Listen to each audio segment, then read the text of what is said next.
नमस्ते एवरीवन। आज महाशिवरात्रि है और आज के दिन हम शिवलिंग की पूजा करते हैं और शिवलिंग पर बहुत सी ऐसी चीज़ें चढ़ाते हैं to balance our five elements, जैसे कि हम जल चढ़ाते हैं, दूध चढ़ाते हैं, तिल चढ़ाते हैं। और आज के दिन हम शिवलिंग को बेल फल और बेल पत्र जो है वो अर्पण करते हैं। आयुर्वेद में बेल का बहुत ही औषधीय महत्व बताया गया है।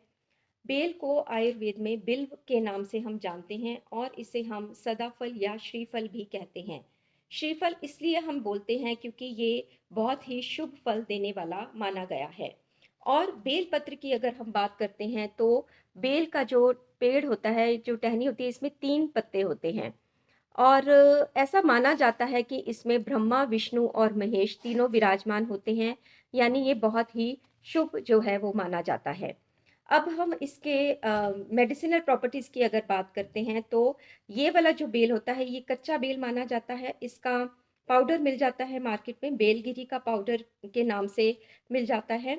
तो इसका जो प्रयोग है वो गट से रिलेटेड जितनी भी प्रॉब्लम्स हैं, जिनको इंटेस्टाइन में अल्सर है, अल्सरेटिव कोलाइटिस का प्रॉब्लम है, जिनको बार-बार मोशन लूज़ मोशंस जिनको रहते हैं, मोशन में ब्लड आता है, उनके लिए कच्चे बेल का पाउडर, बेलगिरी का पाउडर 1-1 चम्मच सुबह-शाम लेने से बहुत फ़ायदा होता है। इसके अलावा यह आईबीएस में बहुत हेल्प करता है, इरिटेबल बाउल सिंड्रोम जिनको रहता है। और इसका जो संग्रहणी जो रोग है उसमें ये जो कच्चा बेल है वो बहुत लाभदायक माना जाता है। अब अगर हम बात करें जिनको कॉन्स्टिपेशन की समस्या होती है तो उनके लिए जो है वो पका हुआ बेल जो होता है उसका गूदा निकालकर उसका शरबत बनाकर इस्तेमाल करने से जिनको कॉन्स्टिपेशन की समस्या होती है वो धीरे-धीरे उनकी गट क्लियर होने लगती है, उनका डाइजेशन इम्प्रूव होने लगता है। और इसके अलावा अब मैं बात करूँगी बेलपत्र की। बेलपत्र जो होता है इसमें एंटी इन्फ्लेमेटरी प्रॉपर्टीज़ होती हैं। हमारी बॉडी में कहीं पर भी कोई पेन हो, स्वेलिंग हो, वहाँ पर इस बेलपत्र को आप गरम करके तवे पे बाँध सकते हैं या उसका उसको पीस कर उसका लेप कर सकते हैं। ऐसे करने से ना केवल पेन कम होती है बल्कि स्वेलिंग में भी आराम मिलता है। अगर हम इंटरनल इसका यूज़ देखें बेलपत्र का, तो इंटरनल यूज़ भी आप जैसे हम बेलपत्र का जूस अगर डेली रूटीन में पीते हैं, तो ये भी थोड़ा-सा ब्लैक पेपर मिलाकर अगर आप इसका जूस लेते हैं, तो ये भी हमारे कॉन्स्टिपेशन में और लिवर जो है फैटी लिवर में बहुत हेल्प करता है। जॉन्डिस में बहुत अच्छा काम करता है।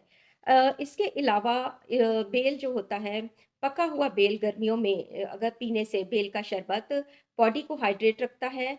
इसमें एंटी डायबिटिक प्रॉपर्टीज़ होती हैं क्योंकि इसका ग्लाइसेमिक इंडेक्स जो होता है वो कम होता है जिसकी वजह से ये हमारी बॉडी में ग्लूकोज़ लेवल्स को भी कम करता है। कोलेस्ट्रॉल को कम करता है, ट्राइग्लिसराइड्स को कम करता है। और इसके अलावा एंटीऑक्सीडेंट इस प्रॉपर्टीज़ इसमें होती है। फैट नेचुरली फैट को बर्न करता है, वेट लॉस में ये हेल्प करता है बेल का जो शरबत होता है। तो देखिए कितनी ज़्यादा इसकी मेडिसिनल वैल्यू हमारे आयुर्वेद में बताई गई है। तो आज मेरा कहने का भाव यही है कि आज के दिन हम ना केवल बेल का फल और बेल पत्र भगवान शिव को अर्पण करें, बल्कि प्रसाद के रूप में इसको घर भी लेकर आए और इसको हम अपने डेली रूटीन में यूज़ करें। बेल के पत्र जो होते हैं पत्ते, उनका जूस पी सकते हैं, आप उनको सुखाकर उनका पाउडर बनाकर रख सकते हैं और जो बेल का शरबत गर्मियों में आप पी सकते हैं।